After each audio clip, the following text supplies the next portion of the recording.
तो चलिए यार, आज की इस वीडियो के अंदर हम यहाँ पर एक स्पेसिमेन पेपर सोल्व कर रहे होंगे जो अभी अभी बोर्ड के द्वारा रिलीज़ किया गया है। ठीक है, तो क्योंकि यार आपके सेमेस्टर 1 के जो पेपर होंगे वो एमसीक्यू बेस्ड होंगे, तो इसीलिए हम इस पेपर को सोल्व कर रहे होंगे और आपकी और हमारी थोड़ी सी प्रैक्टिस हो रही होगी। और मैं यहाँ पर आपको डायरेक्टली आंसर नहीं बता रहा हूँ, बल्कि साथ ही साथ आपको कंसेप्ट का रिविज़न भी करवा रहा होऊंगा। ठीक है, तो चलिए यार शुरुआत करते हैं। तो सबसे पहले पूछा है कि यार इनमें से कौन सी वैलिड कमेंट है। आपको पता है ये आपकी मल्टी लाइन कमेंट्स होती है और ये आपकी सिंगल लाइन कमेंट्स होती है, और इस प्रकार की आपकी कोई कमेंट नहीं होती और ना इस टाइप की होती है, क्योंकि यार जो आपका फॉरवर्ड स्लैश होता है वो पहले लगता है, फिर आपका ये एस्टरिस्क लगता है। ठीक है, तो फर्स्ट और थर्ड आपकी सही कमेंट है, इसीलिए जो इसका ऑप्शन होगा वो 1 सही होने वाला है। अगले क्वेश्चन की तरफ बढ़ेंगे। Operators with higher precedence are evaluated before operators with relatively lower precedence। मतलब यार आपको पता है कि प्रेसिडेंस क्या होती है। जब मान के चलिए आपके पास एक पूरा एक्सप्रेशन होता है और उसके अंदर कई ऑपरेटर्स होते हैं, जैसे कि प्लस, डिवाइड, इंक्रीमेंट, डिक्रीमेंट, इस टाइप से जब कई ऑपरेटर्स यार आपको एक एक्सप्रेशन के अंदर मिल जाते हैं, तो कंफ्यूज नहीं होगे क्या कि कौन सा ऑपरेटर का काम हम सबसे पहले खत्म करें। तो वो बताता है यार आपका प्रेसिडेंस। ठीक है, कि कौन सा ऑपरेटर आपको सबसे पहले इवेलुएट करना है। तो यहाँ पर इन्होंने कहा है कि हायर से लोअर प्रेसिडेंस में आप इनको क्या करिए, अरेंज करिए। तो यार आपने अगर अपनी प्रेसिडेंस टेबल पढ़ी हो तो उसके अंदर क्या होगा, सबसे पहले यार आपको मिल रहा होगा ये वाला, क्या कहते हैं हम इसको, इंक्रीमेंट ऑपरेटर। ठीक है, उसके बाद यार आपको यहाँ पर मिल रहा होगा ये एक अर्थमेटिक ऑपरेटर है। ठीक है, ये मॉड्यूलो ऑपरेटर है, ये रिमाइंडर आपको निकाल कर देता है। उसके बाद यार आपको यहाँ पर ये रिलेशनल ऑपरेटर्स मिल रहे होंगे, और उसके बाद यहाँ पर ये आपको लॉजिकल ऑपरेटर मिल रहे होंगे। और जो सबसे नीचे होते हैं यार वे होते हैं आपके शॉर्ट हैंड ऑपरेटर्स, और शॉर्ट हैंड ऑपरेटर्स से ऊपर होता है यार आपका असाइनमेंट ऑपरेटर। तो कुछ इस टाइप से यार मैं आपको कहूँगा, ऐसा नहीं कि आप यहाँ पर याद करने बैठ जाइए कि ग्रेटर देन इक्वल टू, फिर उसके नीचे less than equal to. Group है ना यार ऑपरेटर्स का, ये तो पता होगा आपको, जैसे कि लॉजिकल ऑपरेटर, रिलेशनल ऑपरेटर। तो आप क्या करिए, उन ग्रुप की सीक्वेंस याद कर लीजिए कि सबसे पहले यार आपका वही आएगा यार आपके राउंड ब्रैकेट्स। ठीक है, फिर आप कह सकते हो कि मेरे इंक्रीमेंट डिक्रीमेंट ऑपरेटर आएंगे, फिर आप कह देना मेरे अर्थमेटिक ऑपरेटर आएंगे। अर्थमेटिक ऑपरेटर से ऊपर यार आपके यूनरी प्लस और यूनरी माइनस वाले आ जाते हैं। ठीक है, तो इन सबको यार आप याद कर सकते हो एक बार। और सबसे आखिर में आपके शॉर्ट हैंड ऑपरेटर्स आते हैं, ये भी याद रखना। ठीक है, तो आगे बढ़ते हैं। Which of the following keyword is used to create an instance of a class. Instance of a class का मतलब एक क्लास का ऑब्जेक्ट बनाना। तो आपको पता है क्लास का नाम, फिर ऑब्जेक्ट का नाम इक्वल टू न्यू, और फिर क्लास का नाम और राउंड ब्रैकेट्स और सेमी कोलन। ठीक है, तो मैं क्या करता हूं यार, यहां पर एक काम करता हूं, साइड में नोटपैड खोल लेता हूं और फिर कंटिन्यू करते हैं। हाँ अब ठीक है। तो what is the final value stored in variable X, double A equal to -8.35। तो आपको पता होना चाहिए कि फ्लोर वेरिएबल क्या करता है। फ्लोर और सील, इन दो, सॉरी यार मैंने वेरिएबल कहा का मेथड है ये। ठीक है, तो जो फ्लोर और जो आपका सील मेथड होते हैं वे क्या काम करते हैं, क्या आप मुझको बताएंगे। फ्लोर मतलब जमीन आपकी, ठीक है, कुछ इस टाइप से याद रखना। तो इसके अंदर जो भी आप एक डेसिमल वैल्यू पास करोगे उसके बराबर या उससे छोटा कोई इंटीजर ढूंढिए आप। फ्लोर मतलब नीचे, तो उससे नीचे कोई इंटीजर ढूंढिए, उसके बराबर भी हो सकता है। ठीक है, तो यहां पर क्या है, -8.35 है भैया। अब -8.35 से छोटा इंटीजर बताइए आप मुझको। इंटीजर की बात करी मैंने, तो क्या -9 एक इंटीजर है? जी हाँ, -9 एक इंटीजर है। क्या जो -9 है, जो आपका -9 है वो छोटा है 8.35 से, -8.35 से? बताइए मुझको, क्या ये छोटा है कि बड़ा है? तो जो -9 है ना वो छोटा ही तो होगा ना -8.35 से। तो यहां पर इसीलिए एक नेगेटिव वैल्यू दी आपको यहां पर कंफ्यूज करने के लिए, और इसका जो वैल्यू होगी वो -9 देगा, ये आपको -9.0 देगा आपको ये। ठीक है, -9.0 ये आपको यहाँ पर दे रहा होगा। और मैथ डॉट एप्स मेथड क्या करता है, जो भी वैल्यू आप इसको देते हो उसकी एक पॉजिटिव वैल्यू आपको दे देता है। ठीक है, तो 9.0 यार इसका आउटपुट आ रहा होगा। अब यहीं से आपके लिए एक क्वेश्चन, यहाँ पर अगर मैं सी लिख देता, CEIL, तो तब बताइए यार मुझको आउटपुट क्या होता है, और साथ ही साथ नीचे कमेंट करना कि जो फ्लोर होता है उसका रिटर्न टाइप क्या होता है। ठीक है, जैसे कि वो वैल्यू लेता है तो जो डेटा वो रिटर्न करता है उसका डेटा टाइप क्या होता है, ये आप मुझको बताइएगा। ठीक है, तो इसका आंसर था 9.0। क्या एरर यहाँ पर आने वाला है आप मुझको बताइए। तो आप क्या कर रहे हो, जीरो से किसी नंबर को डिवाइड कर रहे हो। तो सिंटैक्स एरर क्या होता है यार, कंपाइल टाइम एरर, मतलब जब आप कोड लिख रहे होते हो और कंपाइल करते हो वे एरर आपको वहीं पर दिख जाते हैं। रन टाइम यार क्या है, जब आप अपने प्रोग्राम को एग्जीक्यूट कर रहे होते हो तब वे एरर आते हैं, उनको हम कहते हैं रन टाइम एरर। और लॉजिकल, जो आप अपने दिमाग की वजह से, दिमाग की गलतियों की वजह से करते हो, मतलब आप लॉजिक अपना गलत लिख देते हो। करना था आपको 5 से डिवाइड, कर दिया आपने 10 से, तो आपका लॉजिक गलत हुआ ना। तो जो यो जब आप जीरो से डिवाइड करते हो ना किसी भी नंबर को, तो वो रन टाइम एरर आता है। ठीक है, ठीक है, याद रखना इस बात को। रन टाइम एरर आने वाला है, मतलब जब आप अपने मेन मेथड को एग्जीक्यूट कर रहे होगे या किसी भी मेथड को एग्जीक्यूट करोगे तो तब आएगा यार। ठीक है, fill in the blanks with correct option. That the dash allows a class to use the properties and method of another class.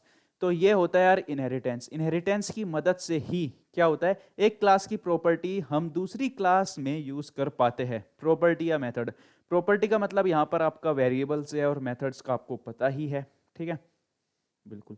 Inheritance पर यार एक पूरी वीडियो आ रही होगी। ठीक है, हम उसको प्रैक्टिकली आपको करके दिखा रहे होंगे, चिंता मत करिए।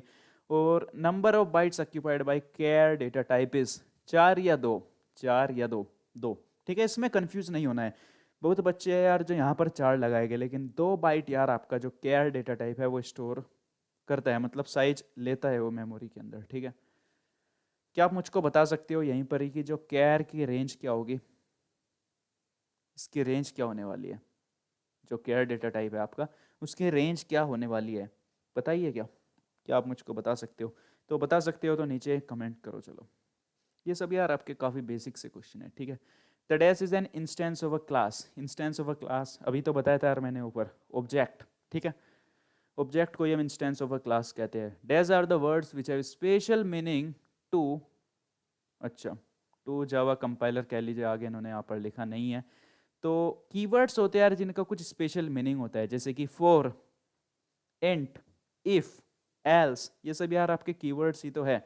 Method that accept a string without any space, तो जो नेक्स्ट लाइन होता है वो तो पूरा स्ट्रिंग ले लेगा स्पेस के साथ इंक्लूडेड। नेक्स्ट इंट एक इंटीजर वैल्यू लेगा, और जो नेक्स्ट मेथड होगा वो एक स्ट्रिंग लेगा बिना किसी स्पेस के, तो इसका आंसर होगा आपका 1। ठीक है, name the following the wrapper class to which the method parse int belongs to. तो देखिए यार, इंट आपकी कोई क्लास नहीं है, इंटीजर भी आपकी ऐसी कोई क्लास नहीं है, बल्कि इंटीजर है। अब यहाँ पर इनके बीच में थोड़ा सा डिफरेंस इन्होंने दे रखा है, इसका कैपिटल आई बना रखा है और उसमें स्मॉल आई। तो एक कन्वेंशन यार हम सब लोग फॉलो करते हैं कि क्लास का नाम हमेशा कैपिटल आई से शुरू किया जाए। तो जाहिर सी बात है कि यार आपको हर जगह क्लास के नाम कैपिटल से ही दिख रहे होंगे। ठीक है, जो जावा के डेवलपर्स ने बना रखे हैं वहाँ पर तो आपको मिलेंगे ही मिलेंगे। अगर आपने बना दिया तो यार कोई दिक्कत वाली बात नहीं है। ठीक है, मतलब हो सकता है छोटे नाम से भी मिल जाए अगर आप खुद बनाते हो, लेकिन जावा के डेवलपर्स ने तो यार कैपिटल से ही शुरू किया है, यही कन्वेंशन फॉलो किया है। मतलब एक रूल नहीं है, एक कन्वेंशन है। ठीक है, जो रिकमेंड किया जाता है। Intermediate code obtained after compilation. Source code क्या होता है यार आपका, जो आप लिखते हो। ठीक है, जैसे कि import Java dot यूटिल dot scanner, जो हाई लेवल लैंग्वेज में आप लिखते हो। अब यार अगर आपको हाई लेवल लैंग्वेज का भी नहीं पता तो मैं आपको एक वीडियो रिकमेंड करना चाहूँगा, आप उसको देख सकते हो अगर आप चाहो तो। 2-2.5 घंटे की वीडियो, और वहाँ पर आपके काफ़ी बेसिक से कंसेप्ट एक्सप्लेन कर रखे हैं, और आपको एक किक स्टार्ट दिया हुआ है अगर आपको थोड़ा सा भी कंप्यूटर की नॉलेज नहीं है। मैं लिंक यार आपको डिस्क्रिप्शन में दे दूंगा। ठीक है यार, बाइट कोड वो होता है जो प्रोड्यूस होता है जब आप किसी भी सोर्स कोड को कंपाइल करते हो, और फिर यार जेवीएम क्या करता है, उस बाइट कोड को ऑब्जेक्ट कोड में बदल देता है, यानी कि मशीन कोड में। ठीक है, the method with the same name as of the class and which does not have a return data type is called constructor, function या मेथड। बताइए, तो इसका आंसर होगा कंस्ट्रक्टर, क्योंकि यार कंस्ट्रक्टर का जो नाम होता है वो बिल्कुल क्लास के नाम के बराबर होता है। ठीक है, और इसका कोई रिटर्न टाइप भी नहीं होता, वॉइड भी नहीं होता। ठीक है, ये बात भी यार आपको याद रखनी है। आगे बढ़ते हैं, इसको थोड़ा बड़ा कर लेते हैं। चलिए, the statement to stop the execution of a construct. अब कंस्ट्रक्ट से यहाँ पर क्या मतलब है इनका, जैसे कि आपके लूपिंग कंस्ट्रक्ट हो सकते हैं, for loop, while loop, do while loop, या आपके क्या कहते हैं यार उनको, लूपिंग हो गए, जो आपके कंडीशनल कंस्ट्रक्ट होते हैं जहां पर आपको कंडीशन मिलती है और आपको कंडीशन के साथ खेलना होता है, जैसे कि इफ, एल्स, स्विच, ठीक है जी हाँ। तो उनका एग्जीक्यूशन आपको रोकना है। सिस्टम डॉट एग्जिट क्या करेगा भैया, पूरे प्रोग्राम को रोक देगा, ठीक है, लेकिन यहां पर किसकी बात करी गई है, सिर्फ एक कंस्ट्रक्ट का एग्जीक्यूशन रोकना है। तो क्या मैं कह सकता हूं कि ब्रेक यार वो आपका स्टेटमेंट है जो उसको रोक सकता है, स्टॉप भी आपका कोई ऐसा स्टेटमेंट है नहीं, ये आपने पढ़ा होगा। Invoking a function by passing the object of a class is termed as call by value, call by reference, call by method. Reference का मतलब क्या आप मुझको समझाना चाहोगे?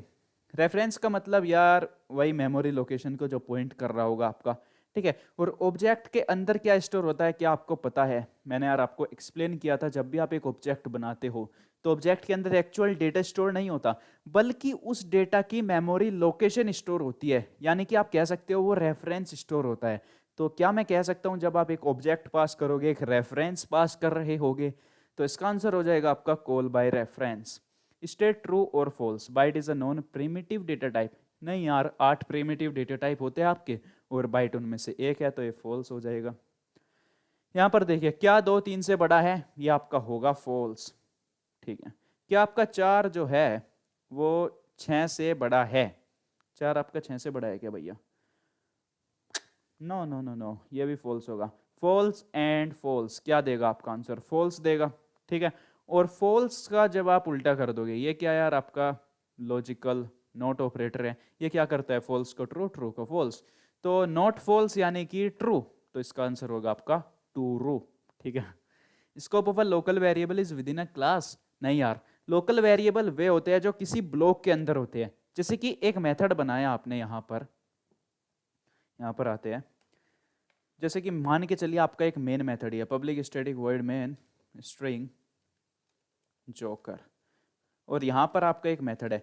तो इन कर्ली ब्रेसेस के अंदर, इन ब्लॉक के अंदर मान के चलिए आपने एक वेरिएबल बनाया इंट इक्वल टू 5, ठीक है। तो ये आपका एक लोकल वेरिएबल कहलाएगा भैया। मान के चलिए यार आपके यहां से क्लास शुरू होती है, क्लास एलियन, ठीक है, और यहां पर मैं इसको इसके अंदर मूव करना चाहूंगा, यार ये नहीं गया, पता नहीं क्यों, चलो ऐसे कर लेते हैं, हाँ। और यहाँ पर ये आपकी क्लास बंद हो जाती है, ठीक है। तो क्या आप मुझको बताएंगे कि जो आपका ए वेरिएबल है आप उसको यहाँ पर यूज कर सकते हो? बिल्कुल नहीं यार, बिल्कुल नहीं कर सकते। मान के चलिए आपने एक और मेथड भी बना लिया ना, तब भी आप उसको यूज नहीं कर सकते। ये सिर्फ इन कर्ली ब्रेसिस के अंदर यूज हो रहा होगा, ठीक है। और एक तरीका मैं आपको बता दूं, जो भी वेरिएबल होगा ना, उसके सबसे करीबी कर्ली ब्रेसिस देखिए, मतलब उससे ऊपर, ठीक है, उसके अंदर नहीं, उसके ऊपर। तो इसके ऊपर सबसे करीबी कर्ली ब्रेसिस यार आपके ये है। तो इसका मतलब होगा कि इन कर्ली ब्रेसिस के अंदर ही ये यूज कर पा रहे होगे आप इस वेरिएबल को।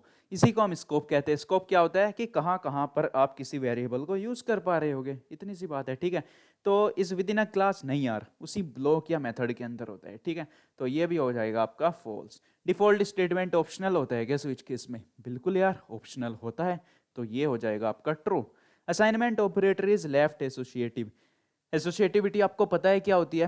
नहीं पता तो मैं बता देता हूँ। प्रीसीडेंस क्या होती है कि यार कौन सा ऑपरेटर पहले इवेलुएट किया जाएगा जब बहुत सारे ऑपरेटर्स आ जाते हैं। लेकिन हो सकता है कि हमने कई ऑपरेटर्स को सेम प्रीसीडेंस दी हो, तो अगर वे सारे ऑपरेटर एक एक्सप्रेशन के अंदर आ गए, तो हम उनको लेफ्ट टू राइट इवेलुएट करें या राइट टू लेफ्ट इवेलुएट करें, वो बताएगा आपको एसोसिएटिविटी, ठीक है।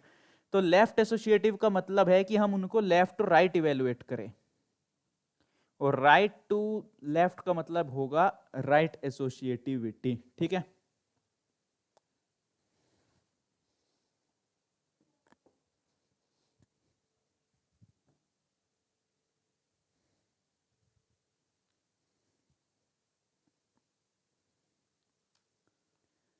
तो यार जो आपका असाइनमेंट ऑपरेटर होता है ना, वो राइट एसोसिएटिव होता है, वो राइट टू लेफ्ट इवेलुएट किया जाता है। मान के चलिए मैं यहां पर लिखता हूं इंट ए इक्वल टू 10, या फिर मैं यहां पर लिख लेता हूं बी इक्वल टू 10, ठीक है, मैंने कुछ इस टाइप से लिख लिया। तो यहाँ पर देख सकते हो आपके दो ऑपरेटर्स है, दोनों असाइनमेंट ही और दोनों की सेम प्रेसिडेंस है, तो कौन सा पहले इवेलुएट करे। और मान के चलिए बी मैंने ऊपर कहीं डिक्लेयर कर रखा है, तो इसकी जो एसोसिएटिविटी है ना वो राइट टू लेफ्ट है, राइट एसोसिएटिव है, तो सबसे पहले क्या होगा, राइट वाला इवेलुएट होगा। मतलब बी के अंदर 10 वैल्यू जाएगी और फिर ए के अंदर बी की वैल्यू जाएगी, यानी कि जो 10 होगी। तो आप देख रहे हो ये राइट टू लेफ्ट इवेलुएट हो रहे हैं भैया, इसीलिए हम इसको राइट एसोसिएटिव कहेंगे, ना कि लेफ्ट एसोसिएटिव। तो ये हो जाएगा आपका false. Choose the odd one out, encapsulation, data abstraction, portable, polymorphism. तो ये तीनों तो यार आपके प्रिंसिपल है उप्स के, एनकैप्सुलेशन, डेटा एब्स्ट्रैक्शन और पॉलीमॉर्फिज्म। लेकिन पोर्टेबल यार एक जावा का फीचर है, ठीक है, आप कह सकते हो। हाँ, तो ओड वन आउट यार आपका यही होगा, ठीक है। इनहेरिटेंस यार आपका चौथा प्रिंसिपल था जो यहाँ पर इंक्लूडेड नहीं है, इसीलिए यही ओड वन आउट होगा, जो इनमें से ओड होगा। अब देखिए यार, greater than, equal to, and, less than, ठीक है। तो क्या आप इन तीनों को कैटेगराइज कर पा रहे हो, जिन पर मैंने यहाँ पर अभी अभी अंडरलाइन किया है। हाँ, ये यार आपके रिलेशनल ऑपरेटर है, रिलेशन बताती है कि क्या वो उससे बड़ा है, क्या वो उसके बराबर है, क्या ये उससे छोटा है। और जो ये एंड है, ये लॉजिकल एंड है, इसीलिए ये वाला आपका अलग हुआ। Return, break, continue, system dot exit, ये क्या है, आपके जंप स्टेटमेंट्स है, तो ये वाला आपका ओड हुआ इनमें से। इंट, डबल, कैर, स्ट्रिंग, इंट, डबल और कैर ये आपके प्रिमिटिव डेटा टाइप्स है, लेकिन जो स्ट्रिंग है वो आपको एक नॉन प्रिमिटिव डेटा टाइप है। ये बात यार आपको याद रखनी है, क्योंकि मुझे पता है यार अभी भी बहुत बच्चे होंगे कंफ्यूजन में, जो मान रहे होंगे कि आपका जो स्ट्रिंग है वो एक प्रिमिटिव डेटा टाइप है। लेकिन मैं इसको काफ़ी अच्छे से इतनी बार एक्सप्लेन कर चुका हूँ, मैं क्या बताऊँ यार, स्ट्रिंग आपका एक नॉन प्रिमिटिव डेटा टाइप है। आपने पढ़ा होगा कि क्लास क्या होती है यार, एक non primitive data type. String भी तो आपकी एक क्लास ही है ना यार, तो जो आपकी स्ट्रिंग है ना वो भी आपका एक नॉन प्रिमिटिव डेटा टाइप होने वाला है, ठीक है।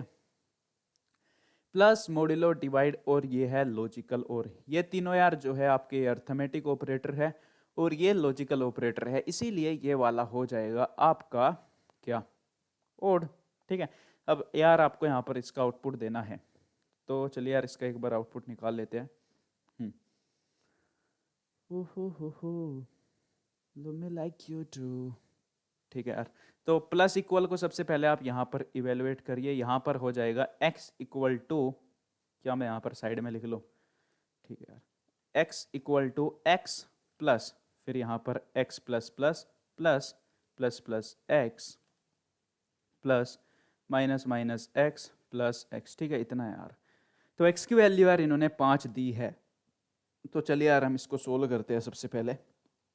तो 5 प्लस x प्लस प्लस, यानी कि आप पहले काम करिए फिर वैल्यू बढ़ाइए। काम क्या करना है यार, यहाँ पर इसको प्लस ही तो करना है, तो ठीक है हम प्लस कर लेते हैं।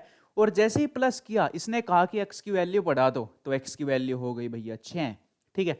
फिर ये कह रहा है कि यार आप सबसे पहले वैल्यू बढ़ाइए तब प्लस करिए, जो प्लस प्लस x है। तो x की वैल्यू तो 6 हो चुकी थी, ये कह रहा है कि वैल्यू बढ़ाइए तो हो जाएगी 7, और फिर कहेगा कि प्लस कर दो। अगले में कह रहा है कि माइनस माइनस एक्स, मतलब क्या करिए, सबसे पहले वैल्यू घटाइए, तो हम एकदम से वैल्यू घटा देंगे, लीजिए घटा दी। फिर ये कह रहा है कि तब प्लस करिए, तो हमने प्लस यहाँ पर करा दिया है, ठीक है। फिर उसके बाद x की वैल्यू फिर से प्लस कर दीजिए, और x की वैल्यू अभी बताया मैंने यहाँ पर कितनी हो चुकी थी, 6 हो चुकी थी, तो यहाँ पर हो जाएगा 6। इनको जोड़िए, 5 5 10 17 23 और 6 29, तो इसका आंसर आ रहा होगा यार आपका 29। If a is greater than b, system dot out dot println a plus b, system dot out dot println a multiply b। आपको पता होगा if else के अंदर अगर आप कर्ली ब्रेसेस नहीं लगाते, कब नहीं लगाते, जब यार आपका सिर्फ एक स्टेटमेंट होता है। तो क्या मैं कह सकता हूं ये आपका एक स्टेटमेंट है, तो ये इस if के अंदर जा रहा होगा, लेकिन ये स्टेटमेंट इस if के अंदर नहीं होगा भैया, ठीक है। तो a और b की वैल्यू 5 7 दी हुई है, क्या 5 7 से बड़ा है, बिल्कुल नहीं, मतलब ये आपका नहीं चल रहा होगा। लेकिन ये तो किसी भी हाल में चलेगा भैया, अगर यहाँ पर a की वैल्यू b से बड़ी भी होती ना, ये चलता, फिर b ये चलता, लेकिन नहीं बड़ी हुई तो ये नहीं चला। लेकिन नीचे वाला तो यार आपका पक्का चलने वाला है, ठीक है, क्योंकि वो इफ से बाहर है, हमने वहां पर कुछ कंडीशन नहीं दिया कि इस कंडीशन पर आप चलना, ये हमेशा चलेगा, ठीक है, बिल्कुल। तो a मल्टीप्लाई b, 7 5 35, तो इसका आंसर आपका आ रहा होगा 35।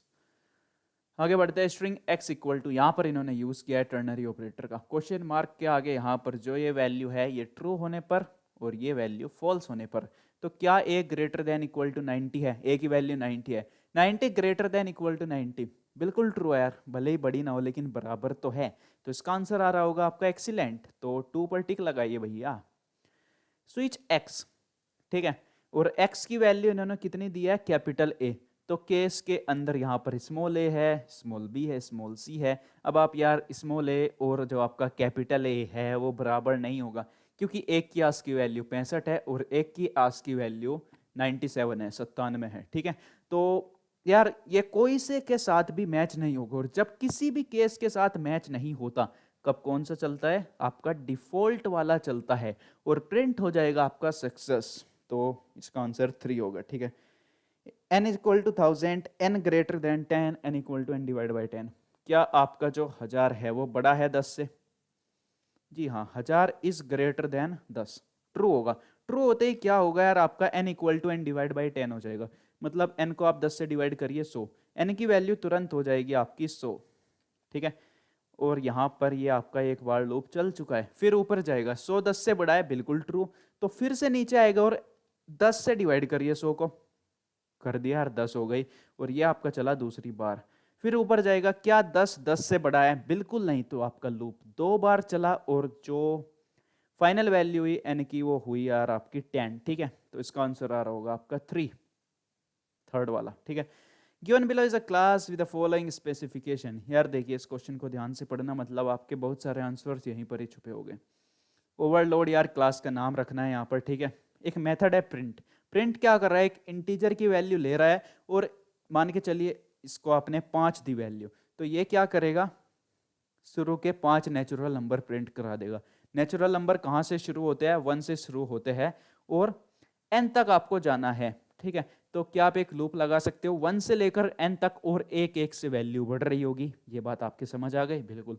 बूलियन प्रिंट, इसका रिटर्न टाइप इस बार बूलियन होगा, ठीक है। और कौन सा कंसेप्ट यहां पर आपने यूज किया, कि आप मुझको बता सकते हो? मेथड के नाम यहां पर देखिए सेम है ये, लेकिन इनका रिटर्न टाइप अलग है, तो क्या मैं कह सकता हूं, लेकिन रिटर्न टाइप से यार कुछ फर्क नहीं पड़ता। सबसे पहले बात मैं आपको यहां पर ये बता दूं, डिपेंड करेगा इनके पैरामीटर्स पर, यहाँ पर 2 पैरामीटर है, यहाँ पर 1 पैरामीटर, और नाम इनका सेम है, तो इसको हम कहेंगे मेथड ओवरलोडिंग, ठीक है, बिल्कुल। ये 2 वैल्यू लेगा और चेक करेगा कि n मल्टीपल है m का या नहीं है, ध्यान से सुनना, n मल्टीपल है m का या नहीं है, ठीक है, ये देखेंगे। तो सबसे पहले a के अंदर क्या आएगा, इसको मैं थोड़ा सा छोटा कर लेता हूँ, दिख तो रहा होगा आपको। ए के अंदर यार आपने पढ़ा ना, ऊपर क्लास का नाम इन्होंने क्या दिया है, ओवरलोड, तो यहाँ पर ढूंढिए, ये रहा ओवरलोड, लगा दीजिए। फिर अगले में प्रिंट मेथड बनाया, एक n वैल्यू लेगा, इंट के यार इन्होंने यहाँ पर डिक्लेयर करा, और k को यार आप प्रिंट भी करवा रहे हो, तो आपको पता लग चुका होगा कि जो k को ही हमको प्रिंट करवाना है, और प्रिंट क्या करवाना है आपको, नेचुरल नंबर्स को। तो क्या मैं कह सकता हूँ कि k की वैल्यू मैं 1 से लेकर n तक बढ़ाऊंगा, तो कौन सी कंडीशन सही होगी, कहां से शुरू करना है, 1 से शुरू करना है, कहां तक जाना है, लेस देन और इक्वल टू n, कितनी बार बढ़ना है, हर बार 1 1 से बढ़ना है, ठीक है। इतने आसान क्वेश्चन है यार, देखिए अगली बार बढ़ते हैं, चलिए। इंट m e में देखिए यार, आपको यहां पर दिया गया था कि 2 वेरिएबल ले गए m और n, तो यहां पर e के अंदर आ जाएगा इंट n, ठीक है, बिल्कुल। मतलब क्वेश्चन के अंदर यार आपके आंसर्स यहां पर छुपे हुए हैं। If return true else return false, तो क्या आप मुझको 6 के मल्टीपल बताएंगे? 6 के मल्टीपल्स हो गए यार आपके 6, 12, 18, 24, कुछ इस टाइप से। तो क्या मैं कह सकता हूं कि 12 यार आपका 6 का मल्टीपल है? क्या मैं कह सकता हूं इसको मैं 12 को n मान लूं और 6 को m मान लूं, तो क्या मैं कह सकता हूं n जो है m का मल्टीपल है? और हमको यहाँ पर क्या चेक करना है कि n मल्टीपल है या नहीं है। तो अगर n m का मल्टीपल है, तो क्या मैं कह सकता हूं कि जब मैं n को m से डिवाइड करूंगा तो मेरा रिमाइंडर 0 आएगा, ठीक है। तो मैं यहां पर लिख दूंगा if n modulus m equal equal 0, ठीक है, ना कि if m modulus n equal equal 0। तो पहला ऑप्शन सही होगा यार, आपको थोड़ा सा एक्सपेरिमेंट करके देखना होगा और आपका आंसर बिल्कुल सही आ जाएगा।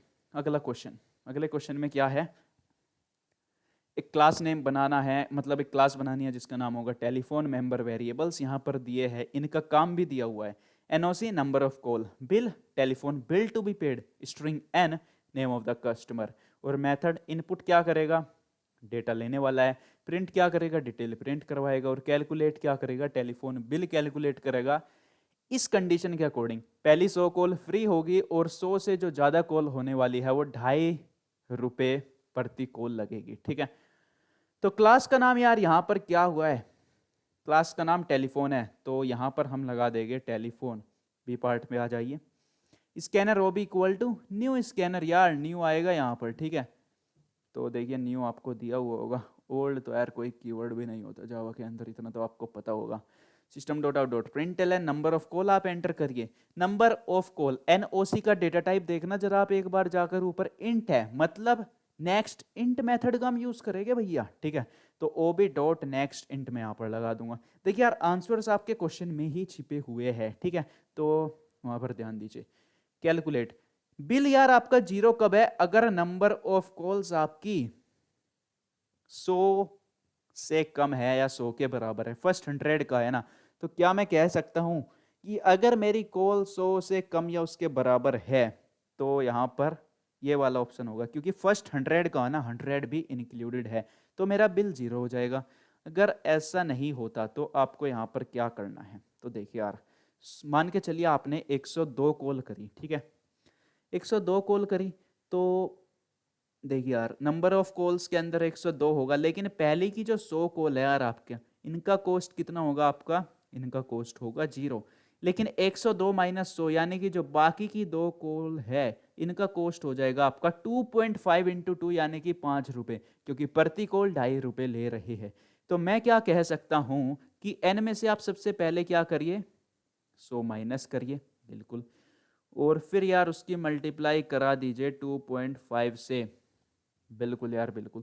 तो एक सेकंड यार, यहाँ पर इन्होंने थोड़ा सा कंफ्यूज बिल्कुल नहीं किया है, ऊपर जाता हूँ मैं एक बार कॉस्ट देख लेता हूँ। हाँ 2.5 है, तो हाँ यार मैं वहाँ पर थोड़ा सा मैंने सोचा यहाँ पर n-100 है, लेकिन खाली n है, इसीलिए ये भी गलत होगा आपका।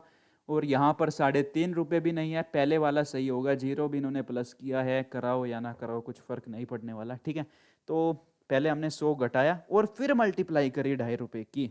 ठीक है, फिर यार इन्होंने क्या किया, मेन मेथड के अंदर इनपुट ले लिया, तो कैलकुलेट भी तो कराना है ना, प्रिंट तो इन्होंने कॉल करा दिया, लेकिन उससे पहले आपको कैलकुलेट मेथड को भी तो कॉल कराना होगा।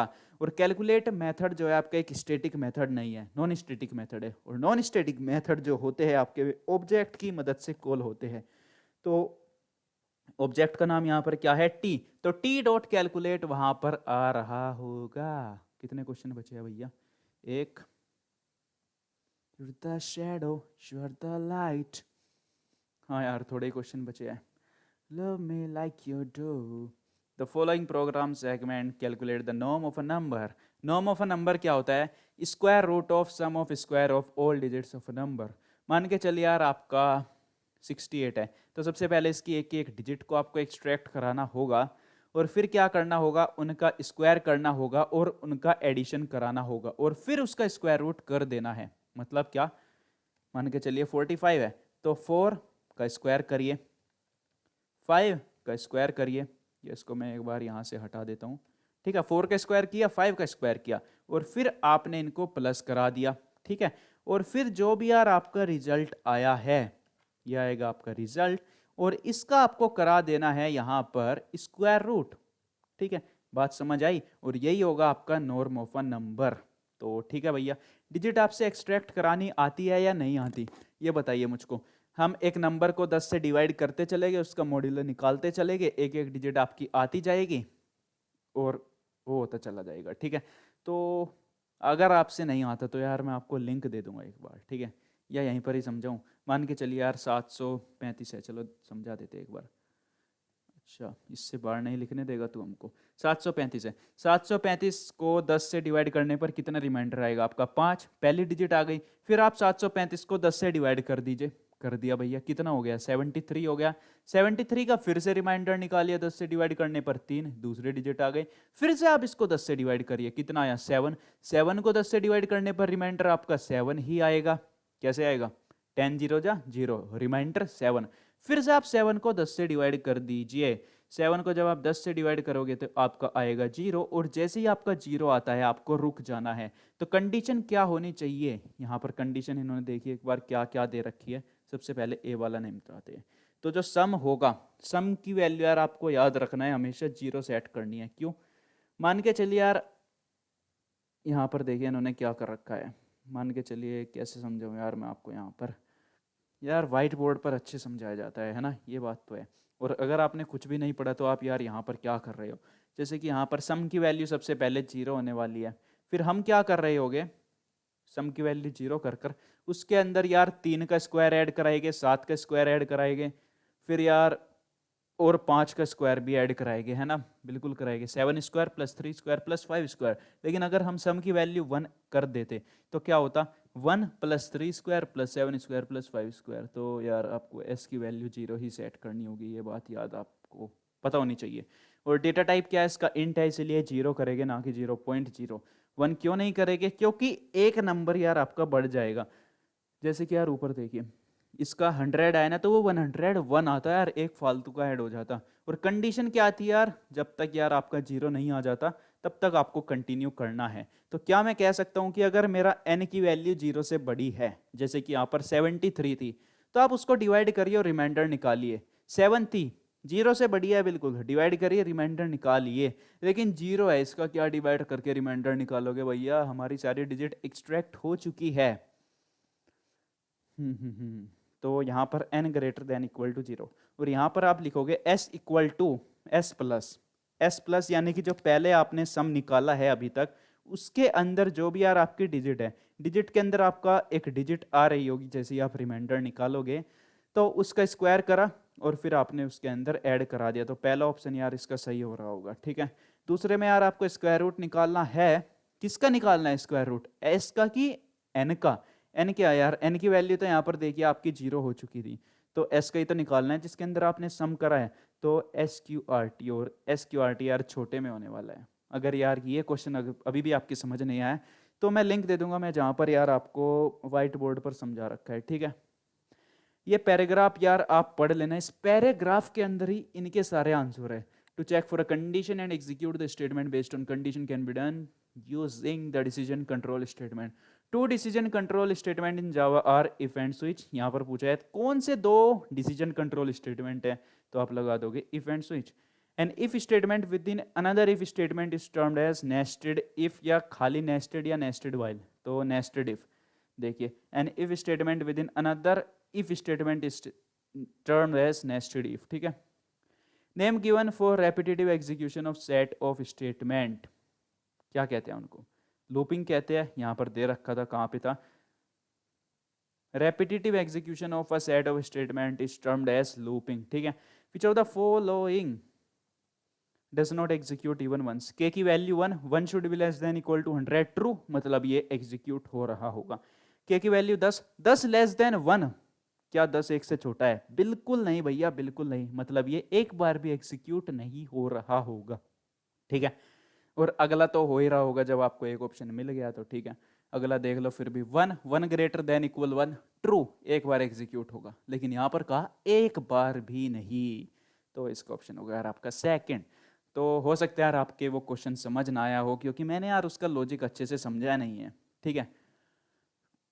बिल्कुल यार बिल्कुल। तो डिजिट एक्सट्रैक्ट कराना अगर आपसे नहीं आता है तो मैं एक लिंक दे दूंगा डिस्क्रिप्शन में, उस वीडियो को देखना और उस क्वेश्चन पर वापस आना, तब यार आपके काम का है वो क्वेश्चन, ठीक है। तो चलिए यार चलते हैं और अगले वीडियो में मिलते हैं आपसे। आप यार कुछ सजेशन दे सकते हो जो हम इम्प्रूव कर सकते हैं या जिस पर हम वीडियो बना सकते हैं।